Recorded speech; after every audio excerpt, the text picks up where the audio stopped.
أعوذ بالله من الشيطان الرجيم بسم الله الرحمن الرحيم.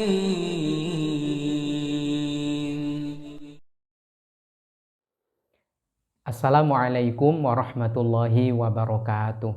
Bismillah walhamdulillah thumma salatu wassalamu ala rasulillah habibina wa qudwatina Muhammad ibn Abdillah wa ala alihi wa ashabihi wa mawalah wa man tabi'alah ila yaumil qiyamah.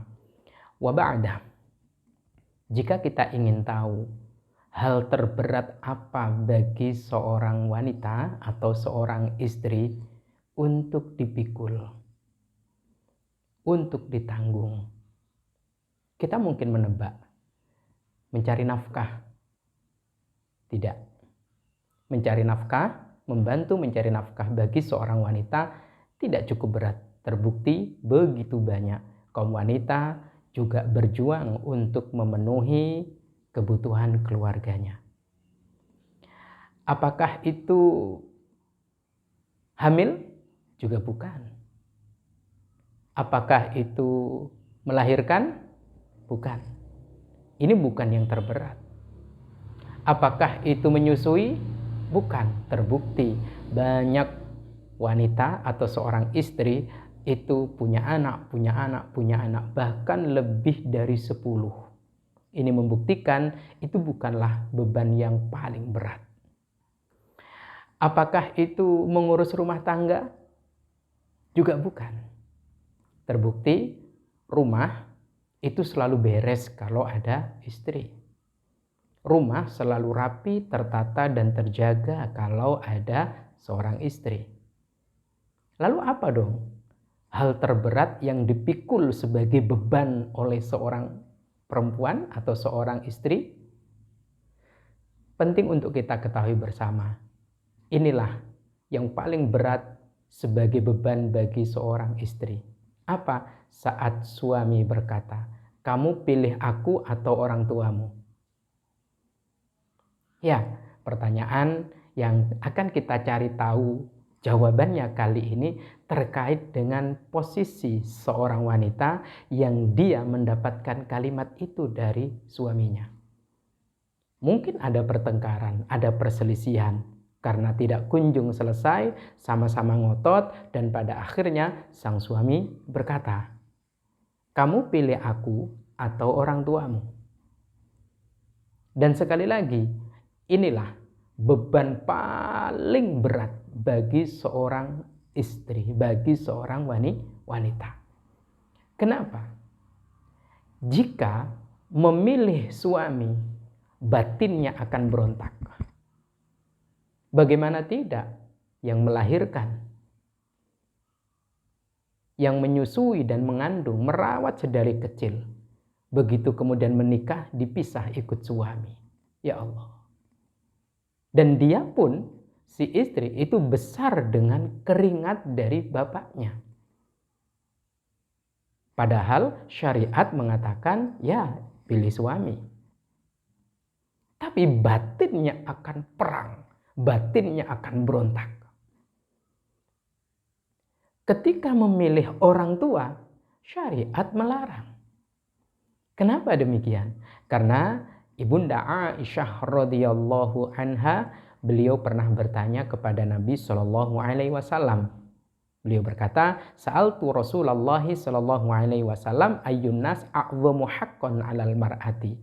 Wahai Rasul, siapa sih di antara sekian manusia yang paling besar haknya atas seorang wanita?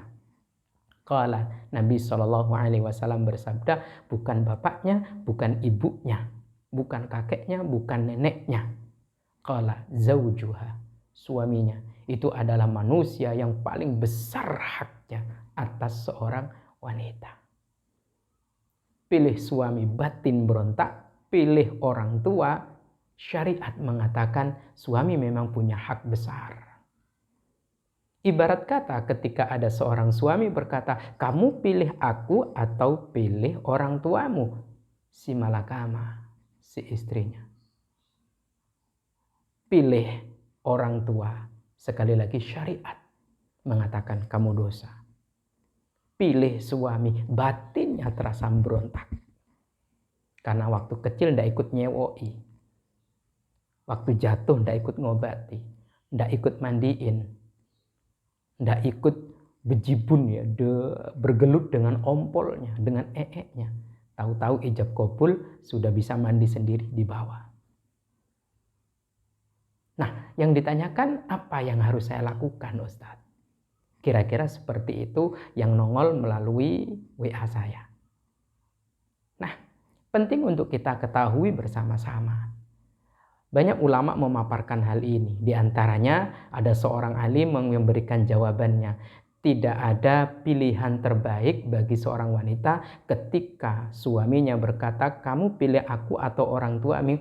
Jawabannya adalah diam. Mingkem rapet meneng anteng. Sudah, jangan menjawab dengan lisan atau tulisan. Dan juga jangan bereaksi dengan isyarat apapun. Mingkem rapet meneng anteng. Ini adalah jawaban terbaik untuk pertanyaan suami yang suruh pilih suaminya atau pilih orang tuanya. Akan tambah mulia jika dikelola dengan banyak istighfar, banyak sholawat, mendirikan sholat sunnah, dan juga tilawah Al-Quran. Maka jika seorang wanita disuruh milih suaminya atau orang tuanya, dia diam. Dia mendekatkan diri kepada Allah Subhanahu wa Ta'ala. Seorang alim menyebutkan, maka malaikat rahmat mendatanginya, dia mengepakkan dan membuka sayapnya, lalu kemudian melindungi si istri, si wanita itu dengan sayapnya, dengan penuh kasih sayang. Sedangkan bagaimana dengan suami yang memberikan pilihan dengan amarahnya ini, seperti yang ditanyakan itu? Beliau mengatakan, ini tipikal suami berlisan buruk. Tipikal suami berlisan buruk. Maka nasihat mulianya dari saya bagi kita kaum laki-laki, jangan pernah menempatkan istri pada posisi dilematis, simalakama. Pilih A salah, pilih B juga salah. Yang kedua, jangan sampai posisi suami yang memang dalam tanda petik lebih tinggi dibandingkan orang tua di hadapan istri, jangan sampai ini diartikan sebagai suami itu memang menguasai penuh atas istri, bisa memaksa, ya, bisa mengancam. Jangan. Artinya jangan mau menang sendiri dengan pernyataan dalil hadis Nabi Shallallahu Alaihi Wasallam, siapa yang paling besar haknya atas seorang wanita, zaujuha. Ini jangan dijadikan senjata untuk menteror, untuk menembak, dan bahkan untuk membunuh karakter istrinya. Jadilah suami yang bijaksana, jadilah suami yang cerdas menempatkan dalil hadis.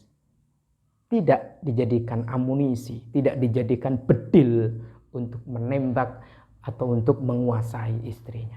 Ini tidak baik. Mudah-mudahan Allah memampukan saya dan kita semua sebagai suami untuk menyimpan rapat-rapat pertanyaan itu. Dan ini berarti lisan kita sebagai suami dan laki-laki lisan baik.